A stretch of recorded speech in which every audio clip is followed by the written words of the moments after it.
வெற்றி கழகத்தினுடைய 2வது மாநில மாநாடு சமீபத்துல மதுரையில நடந்து முடிஞ்சது. அங்க இருந்த தொண்டர்கள், ரசிகர்கள்னு இவங்க எல்லாருமே விஜய் அவர்களை எப்படி மேடையில பேசுறதுக்காக வெயிட் பண்ணிட்டு இருந்தாங்களோ, அதே மாதிரி அந்த ராம்ப் மேடையில விஜய் அவர்கள் நடந்து வரும்போது பார்க்கிறதுக்காகவும் பல பேர் ஆர்வமா வெயிட் பண்ணிக்கிட்டு இருந்தாங்க.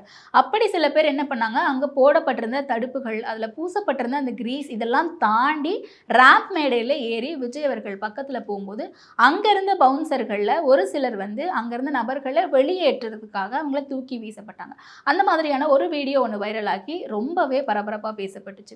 இதை அடுத்து பெரம்பலூர்ல நேற்றைக்கு ஒரு கம்ப்ளைண்ட் பதிவு செய்யப்பட்டிருக்கு. விஜய் அவர்கள் மேலேயும் விஜய் அவர்களுடைய பவுன்சர்கள் மேலேயும் பெரம்பலூர் மாவட்டம் குன்னம் பக்கத்தில் இருக்கக்கூடிய பெரியம்மா பாளையம் அப்படின்ற கிராமத்தை சேர்ந்த 20 வயது சரத்குமார் அப்படின்ற இளைஞர் அவங்க அம்மாவோட போய் விஜய் அவர்கள் மேலேயும் அவருடைய பவுன்சர்கள் மேலேயும் இந்த கம்ப்ளைண்ட்டை கொடுத்திருக்காரு. தான் வந்து உடல் ரீதியாகவும் மன ரீதியாகவும் நிறைய பாதிக்கப்பட்டிருக்கேன், என்னை தூக்கி வீசப்பட்டதுனால எனக்கு உடல் முழுக்கவும் வலி இருக்கு அப்படின்னு சொல்லிட்டு பல்வேறு விஷயங்களை அந்த கம்ப்ளைண்ட் காப்பியில் அவர் ரெஜிஸ்டர் பண்ணியிருக்காரு. ஸோ இதை தொடர்ந்து வழக்கு பதிவும் செய்யப்படுது. இந்த நபர் தான் உண்மையான நபரா, தூக்கி வீசப்பட்ட நபர் இவர்தானா அப்படின்ற சிக்கல் இன்னைக்கு சமூக வலைதளம் முழுக்கவும் கிளம்பி பரபரப்பை ஏற்படுத்தியிருக்கு.